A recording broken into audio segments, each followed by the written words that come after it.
a friendship that'll never ever end.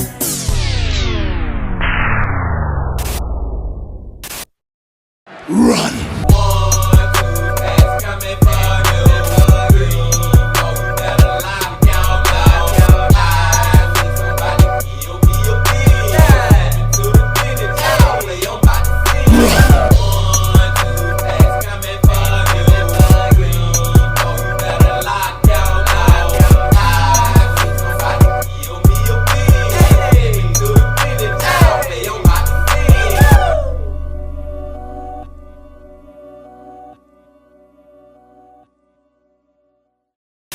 It's a beautiful day in the neighborhood. Reaction Beanie, yo, 753. Tight in that neighborhood, my brothers and sisters. One time for the one time. I just want to remind everyone who is a member of the Bean Team All-Stars to leave a comment down on this video that you see right here of a video that you want me to react to, and hopefully maybe next Friday your comment will win and I will be reacting to that video. And I digress.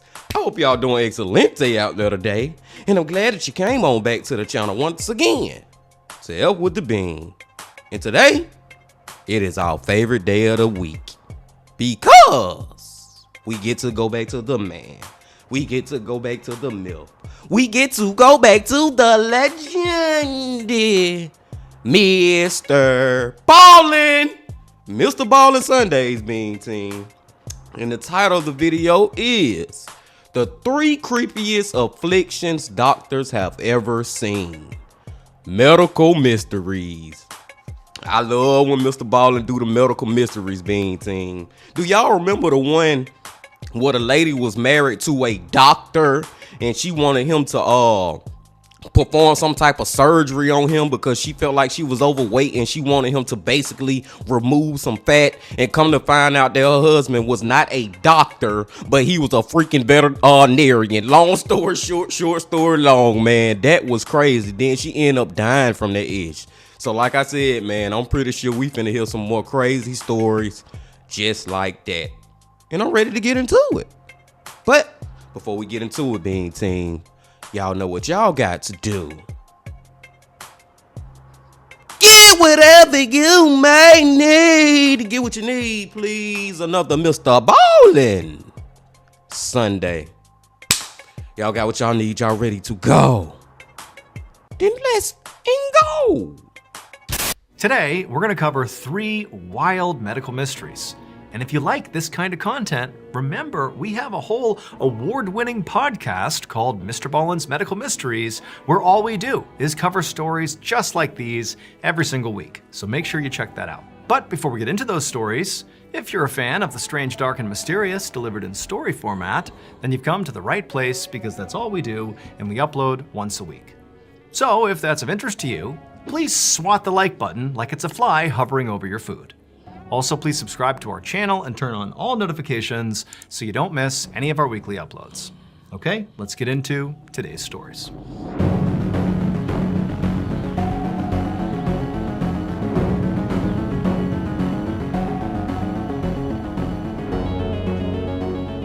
Ballen!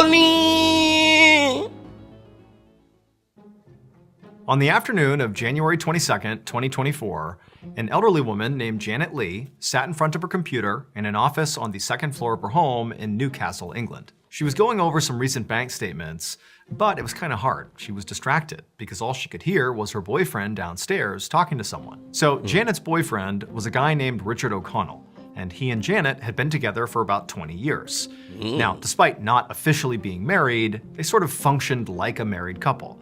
They lived together, they shared everything. In fact, Janet had even written Richard into her will. Janet thought her and Richard would be together forever. mean, clearly, if you're writing him into your will.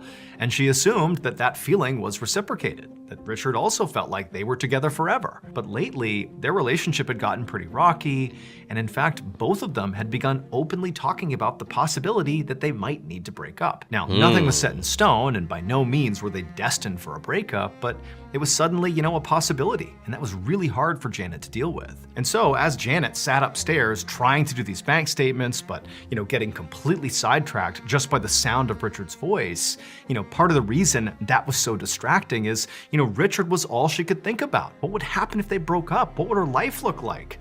And so before long, her mind was kind of wandering, and no longer was it the bank statements. It was, what does the future hold for me? It seems so uncertain. And I just feel like y'all, after 20 years of being together, like y'all really need to think about this issue before y'all break up. You know what I'm saying, man? Because even though they ain't married, you've been together for 20 years, you pretty much are married without the freaking ring on your finger. And it's like, also, MrBallen didn't show a real picture of Janet and Richard in that photo he showed of the two people laying in the bedroom, but they are like up in age. You know what I'm saying? They elderly. Like, just go and live the rest of your lives out to freaking together. I'm just saying. As Janet is having this moment upstairs, she suddenly hears Richard start yelling downstairs. And at first, it kind of sounded like maybe he was yelling at the person he had been talking to. But the more Janet listened, she could tell it really wasn't that he was yelling as much as he was screaming, like he was screaming out in pain or something. And so Janet got out of her chair and ran downstairs to see what was going on. And when she did, she looked towards the front door and she saw there was this man who she didn't recognize, but he looked weirdly familiar to her. He was wearing a white lab coat, his back was to her, and he was walking out the front door. And before she could even begin to process who this guy was and what he was doing here, she heard the sound of Richard again kind of calling out in pain, less loudly this time, but definitely in real pain. Then she turned, and sure enough, there was Richard in the living room, clutching his shoulder and grimacing like something was really hurting him. And so Janet, she walked over to him and she's like, what's going on? Like, what's wrong with you? And who was that guy? And like, tell me, what's happening here? And so Richard, through gritted teeth, would tell her that he had just gotten a COVID vaccine shot and it really hurt. And that guy who had just given it to him was a guy from NHS, the National Health Service, and he just came by to administer the shot. And so oh no, Bean Team, I think I already know where this story is going. I think we have heard this story on our channel before, maybe multiple times. Let's see though. Janet heard what he said, but it wasn't really computing. Like, why aren't you getting the shot done at the doctor's office? Why are you having somebody come here to administer it? That's unusual. But, as she was thinking about this, she could clearly see that what was really important right now was that Richard was in agonizing pain. I mean, he was holding his arm and kind of rocking back and forth, moaning. Clearly, he was having some sort of reaction to the shot. And so she forgot about the weirdness around why he got the shot and how he got the shot, and said to him, like, hey, do you want to go to the hospital? I can drive you. And at this, Richard kind of sat up straight and took a deep breath, clearly trying to calm himself down. And even though obviously his shoulder still hurt from the shot, he said to Janet that, the guy from the NHS told me this was normal. There's pain associated with this particular shot, and it would just go away on its own. And so I'm just gonna wait and let this thing fade. At this point, Janet was still worried about Richard, but, he seemed pretty confident that this was not a big deal. And so she decided she would simply follow his lead. And she said, okay, if that's what you want to do. And then she turned and she went upstairs and continued trying to do her bank statements. But 2 days later, Janet did end up driving Richard to the hospital. Because over those 48 hours since Richard got that COVID shot, the spot on his arm, the injection site, had turned red and began to blister and bleed. And then eventually it turned black. And so at that point, they went to the ER. Hospital doctors would diagnose Richard with something called necrotizing fasciitis, which is a bacterial infection more commonly known as flesh-eating disease. Basically, the skin and muscle of Richard's arm was dying and rotting, but from the inside out. The doctors told Richard he would have to have emergency surgery to remove the rotting flesh to stop the spread of this infection. But before they could even do that, they needed to figure out how this infection had even begun. And so at this point, Richard began telling the doctors all about how, 2 days earlier he'd gotten his COVID shot, and pretty much right away it had been so painful, and then it blistered and bled and turned black. And then also, over the course of this discussion that Janet is listening to as well, Richard began describing the NHS guy who had actually come to his house. Now remember, Janet had only seen this guy for a brief second when she had run downstairs. She had seen him walking out the front door, she just saw the white lab coat, but something about him seemed weirdly familiar, but she kind of put that thought out of her mind. But now, as she's listening to Richard describe this NHS guy with a little more detail this time, suddenly something clicked. She realized she knew why this guy seemed so familiar. And this realization filled her with horror. It would turn out that NHS nurse was not really an NHS nurse. Instead, they were a man that both Janet and Richard knew very well. However, they were extremely well disguised, and so Janet and Richard did not recognize them. This man's name was Thomas Kwan. Yep. And Thomas, after coming inside their home, did not inject Richard with COVID-19 vaccine. Instead, he injected Richard with a deadly pesticide called iodomethane. That pesticide immediately caused that excruciating pain that Richard was feeling that caused him to scream out, and ultimately killed and began to rot away the flesh in his arm. It would turn out Thomas Kwan was Janet's son, and he was furious at her for putting Richard in her will and allowing Richard to get her house when she died. Yep, Bean Team, I knew where we was going with this one. But it still give me chills to listen to it from MrBallen. You know what I'm saying? But I know the Lazy Man has covered this story, and I want to say either Mike from that chapter or Dial Trip. But I remember hearing this story multiple times, and it's still crazy, man. Like, just the audacity of her son to come up in her home with the skies on and do this to Richard is crazy. And then it's also kind of crazy that Richard ain't recognized that it was Janet's son. Crazy. Let's keep going. And so he decided he would basically inject poison into Richard, killing Richard to secure the house for himself. But Richard would survive the ordeal. He would have to undergo several pretty intense surgeries, but he ended up being okay. As for Thomas, he was arrested and convicted of attempted murder and sentenced to 31 years in prison. Crazy. You know that feeling? MrBallen commercial, y'all. And it's just like, also, man, like, damn, man, people would do anything for freaking money and property and power or whatever. You know what I'm saying, man? Like, they literally would be not only just taking strangers' life, but they'll try to take their own family and friends' lives over a freaking will or a life insurance policy or whatever. Let me see. Hold on. Let me take it right back to Hill Bean Team. Let's go to number 2. For a free 30-day trial at audible.com/MrBallen. The nosebleed.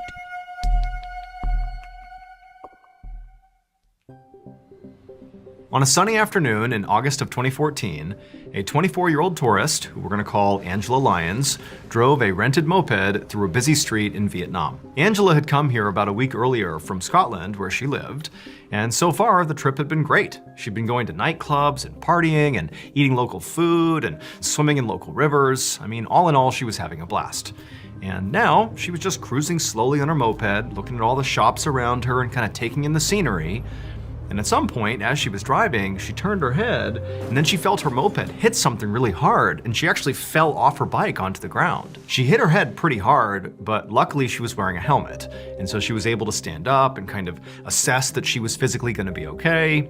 And she looked and saw what she had run into, and it was actually another moped. And fortunately, the crash was kind of low speed, and so the other moped driver clearly was physically okay as well, and their mopeds were not actually damaged at all. And so after she said she was sorry, and the two kind of just acknowledged that they were just gonna go their separate ways, the other moped driver hopped back on their moped and drove off, and Angela, just to make sure she really was okay here, because again, she hit her head pretty hard on the concrete. And so Angela, she took off her helmet and kind of felt around her scalp, and sure enough, she felt a little bump on her head from where she'd hit the ground, but other than that, she seemed fine.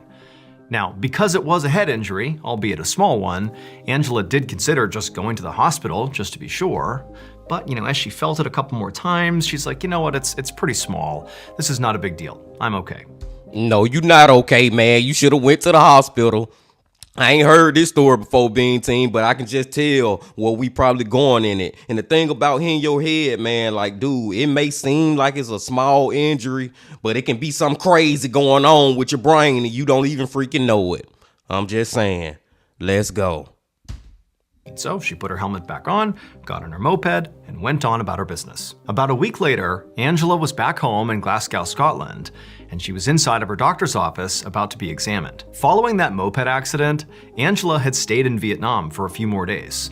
And the whole time, she had checked that bump on her head every single day, and it had gone away pretty quickly. However, when she landed back home in Scotland, almost right away, she began developing this kind of startling new symptom that she couldn't help but feel must be connected to the moped accident, and it made her really scared. And so she had gone to the doctor. Her new symptom were these sudden kind of extreme nosebleeds.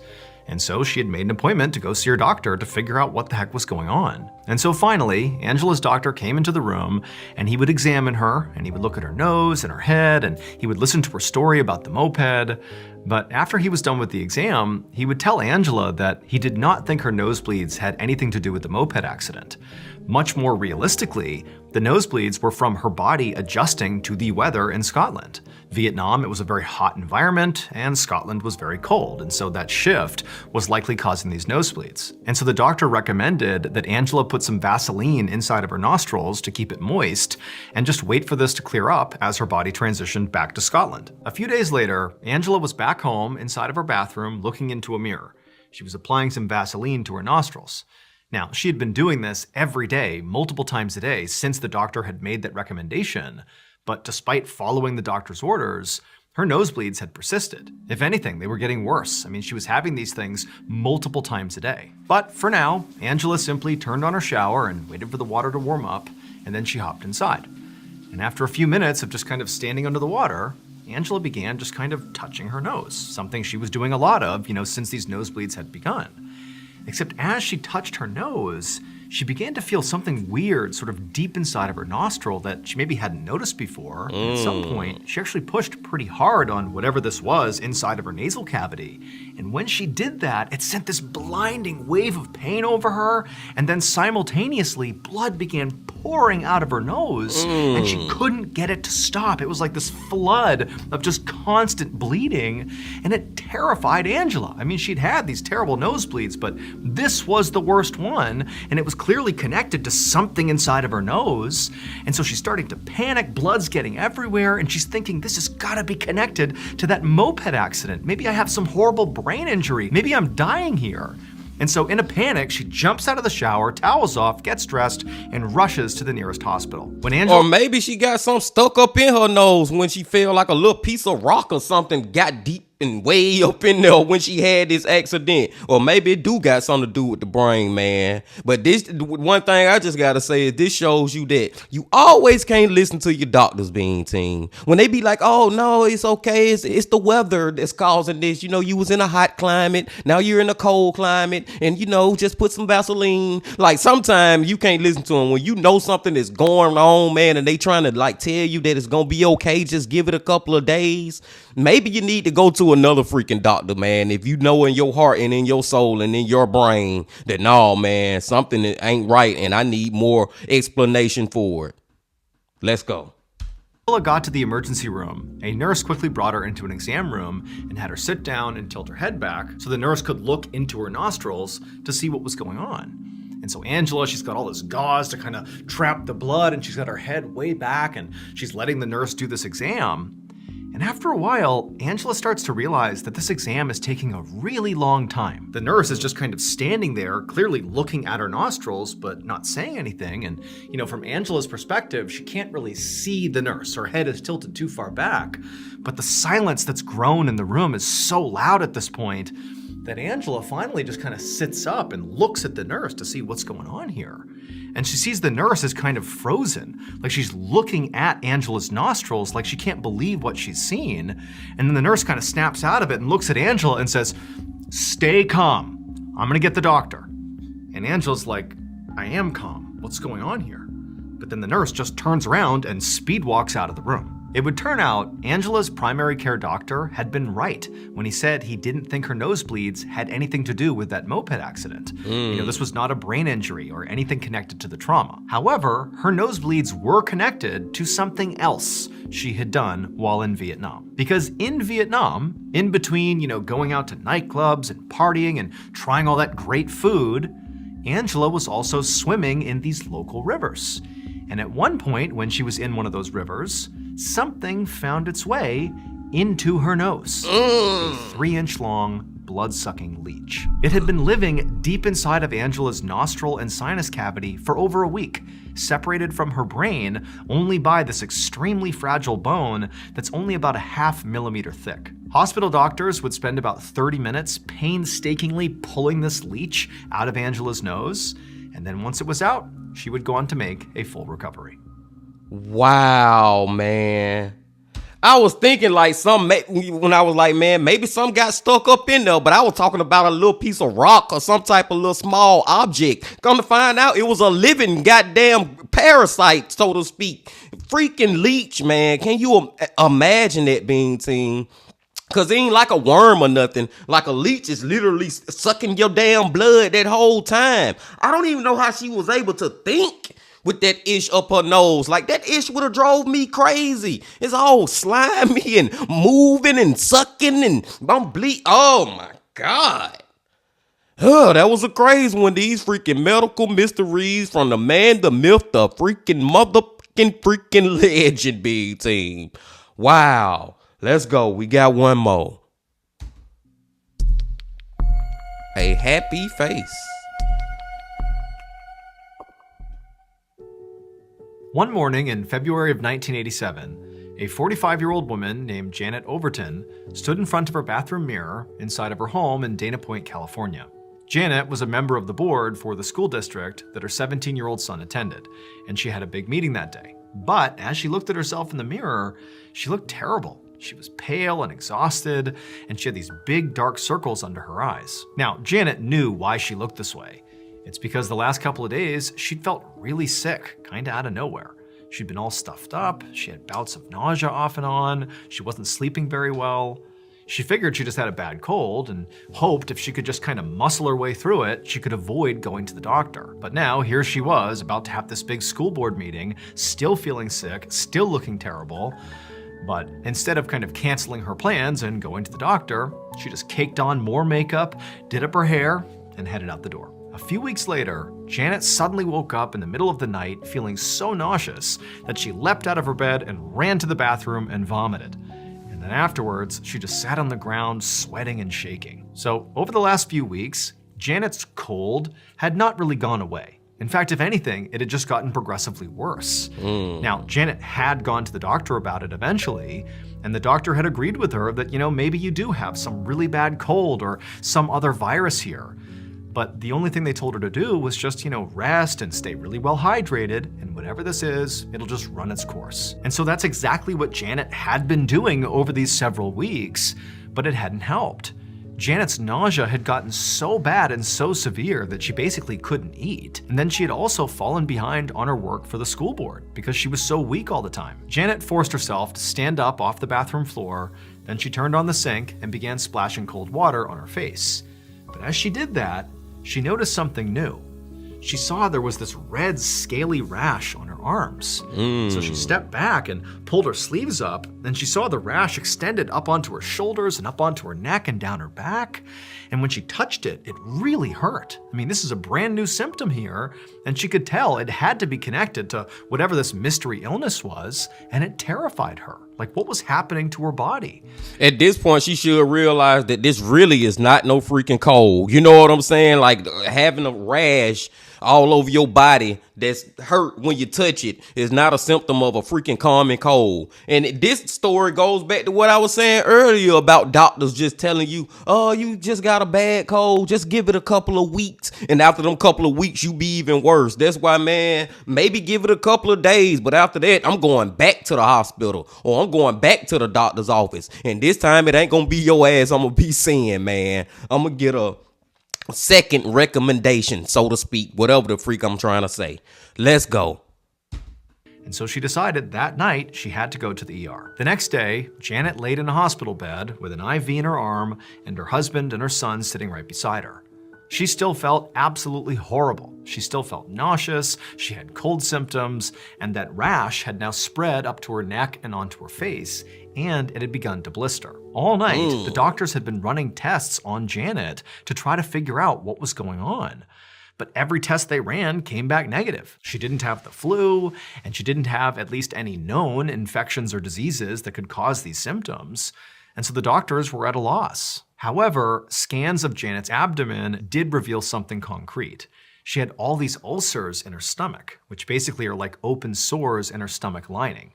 And so the doctors told her very likely it was these ulcers that were causing her extreme nausea and making it really hard to eat. But like everything else they were seeing with Janet, they had no idea why she was developing these ulcers in the first place.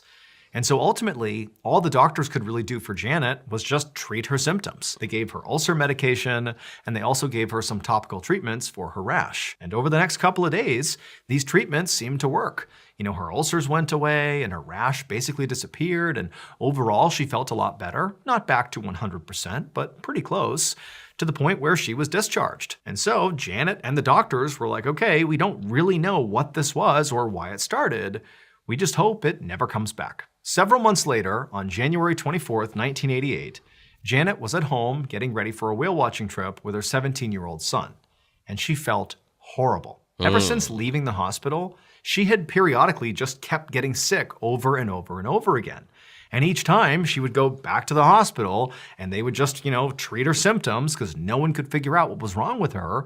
And then eventually she'd get better and go back home and the cycle would repeat. And so on this particular day, even though Janet felt sick as a dog, she just told herself she was gonna push through this and try to have a good day with her son on this whale watching trip. So she put on a ton. I'm just trying to figure out, y'all, what exactly is causing this? You know what I'm saying, man? Like, I'm clueless. I have no freaking idea why this lady continuously keep getting sick. But just treating it, and then a couple of days or weeks later you gonna get right back in the same condition. We got to figure out what the freak is going on, Janet.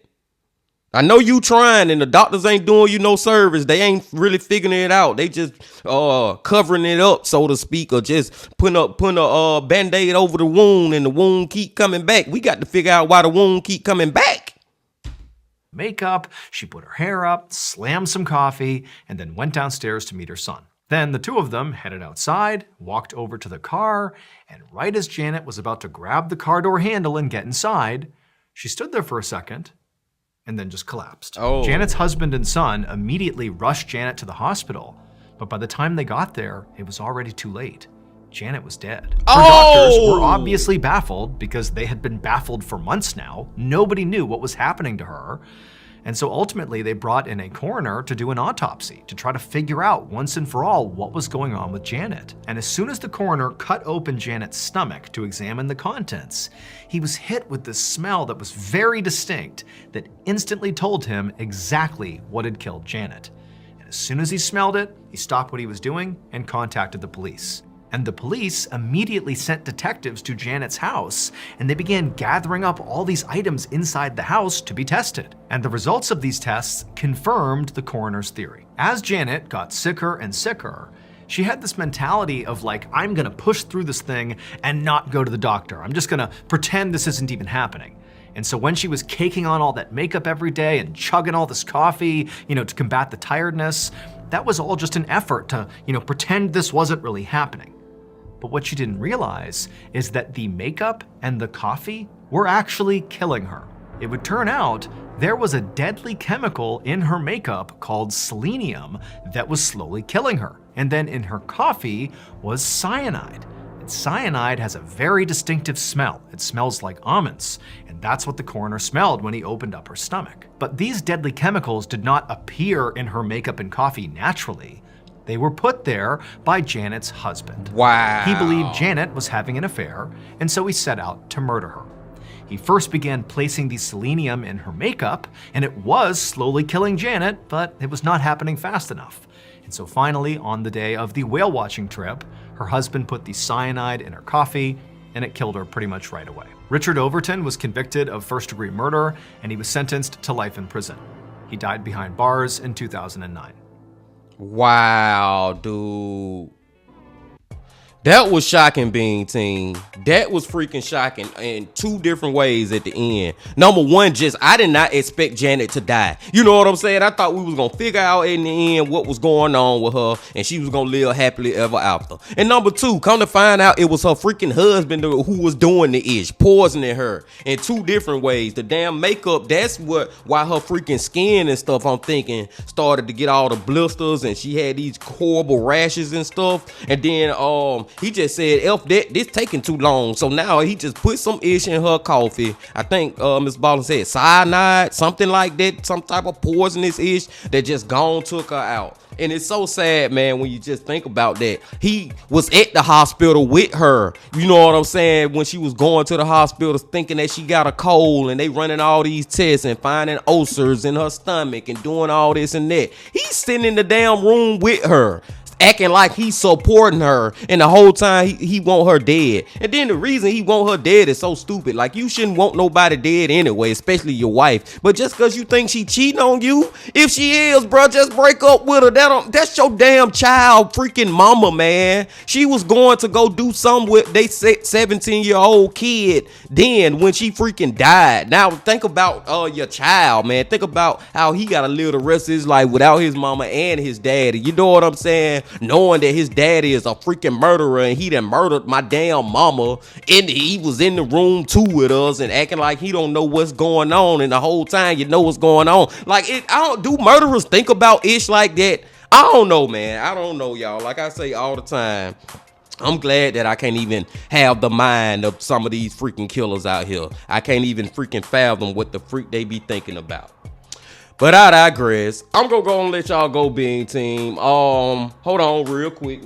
Gotta talk about the other two cases real freaking quick. What was the second case, y'all? Oh, the girl with the leech in her freaking nose. Oh no, man. I don't know how she even, like, she didn't know that it was a leech, but I don't know how she wouldn't feel that ish moving around and junk, man. And she lucky also because MrBallen said that little small piece of bone, I guess, we got at the end of our nose that stopped the leech from getting to her brain, because that leech would have freaking killed her very easily then. Like, seriously, glad she survived though, but that was just crazy. I did not see that coming. And the first one, y'all, as soon as MrBallen said that the man had got a COVID-19 shot from a freaking some type of DHS LMNOP office doctor or whatever, like, dude, I already knew what that story was, man, because we have heard it a couple times, and just the audacity of him to just put on a freaking fake mustache and glasses and a hat or whatever and try to change his identity to do that over what? Trying to get your mama will in the house and all that? It's freaking crazy how little people, some of these murderers and these people out here, not even some of them, should I say most of all of them, just devalue freaking life and just don't care how precious it is. But I digress for real now, B Team. I'm gonna go and let y'all go. Another great MrBallen Sunday. I appreciate y'all coming on back as always. And before you leave, just please hit that like button, comment, subscribe, and do all that if you ain't did that yet. And remember this: love, peace, and happiness. Stay safe. Don't stop. Keep going. Yeah. If you're feeling lonely today,